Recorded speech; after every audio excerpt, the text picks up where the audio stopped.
With all that virus, epidemic, pandemic bullshit, I started unwillingly thinking about a zombie apocalypse and what if such a virus would spread across the world.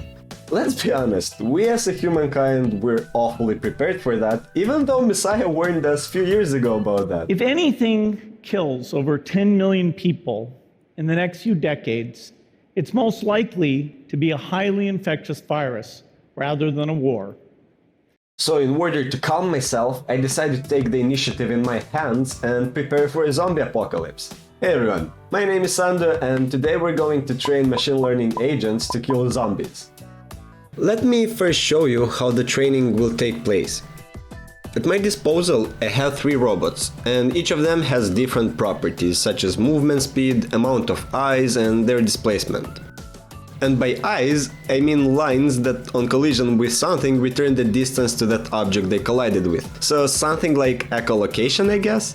The robots are placed in a training area where zombies will spawn from different sides. With each zombie killed, the spawn ratio will increase, so it will get more and more difficult, thus ensuring that only apex zombie hunters leave this training camp. The agent gets a set of inputs, such as the information from his eyes, his position in space, his rotation in space, and the gun's cooldown. Then, based on that information, the agent will decide which actions to take. For each killed zombie, the agent is being rewarded, so the AI will try to take those decisions that are most rewarding, thus it will learn to kill more zombies. Sounds good, now let's meet our warriors. The first robot, named Greg, has 12 eyes, and they're placed all around him and he can see as far as 2 meters. He has a movement speed of 2. Greg 2 also has a movement speed of 2, but he has 20 eyes all around his body, and he can see as far as 4 meters. The third AI is Chad, and soon you'll find out why. Chad has a movement speed of 4, and he can see only in front of him with his 12 eyes. Each one of them trained for hours, and in the end they developed their own strategies for dealing with walkers. We'll look at some of the best runs for each of them and we'll see who got the most zombies slain. So, before we proceed to our first agent, pause this video and write down in the comments down below who do you think will be the winner, Greg 1, Greg 2 or Chad? Let's see if you can guess, cause I didn't. And our first contestant is Greg 1! Let the fight begin!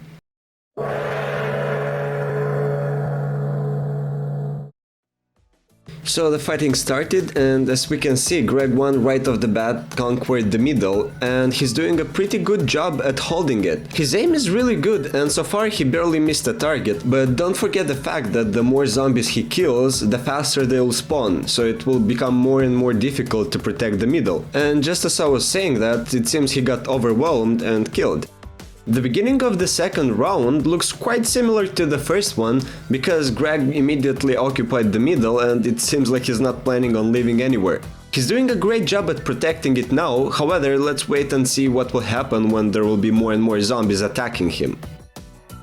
It seems like it's getting difficult for him to hold the position, so slowly he's moving upwards, as you can see. But the most interesting thing is that he understood that by standing there, he will block the zombies behind the walls, thus having way less zombies to deal with at a time.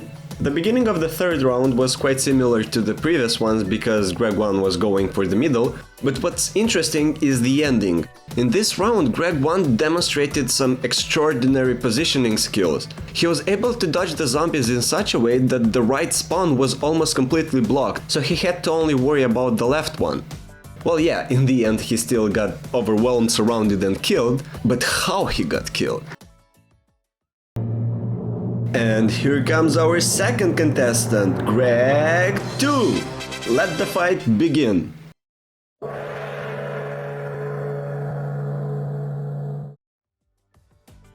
Despite having more eyes, Greg 2 preferred the lower left corner over the middle for some reasons. I'm not really sure why, because I was expecting that the fact that he has more eyes will allow him to evade the enemies more easily, thus it will motivate him to stay in the middle. That's definitely not the behavior I was expecting, but as we can see, it's quite efficient, right? Well, kind of. This strategy proved to be pretty good in some of the rounds, and that's mainly because Greg 2's aim is really good, but most of the time it really sucked. Usually Greg 2 would fail to kill even 7 or 8 zombies, which I consider a failure. And now, last but not least, our third contestant, the Chad. Let the fight begin. Right off the bat, Chad started asserting dominance. He was 360 no-scoping right and left, killing every zombie, and not only killing them, but also humiliating them, because after each kill he will spin 360 degrees. This move reminded me a little bit of teabagging, so I decided to call this new humiliation move blendering. You get it? Because he's spinning like a blender does. Also, another thing that I found quite interesting is his movement. If you look closely, it's a little bit different compared to the previous two agents for some reasons. This one looks more real in some way, especially when it's dodging enemies in close quarters. Here everything starts relatively calm, and then boom! 360 no-scoped. The guy didn't even have time to properly spawn and he already got targeted and shot at. And at this moment I realized that there is something even more special in Chad compared to Greg 1 and Greg 2. Both Gregs were shooting their guns whenever the cooldown was recharged, while here Chad picks his target first and then shoots. And now I will let you enjoy and watch Chad in his dance of death in his most successful round so far.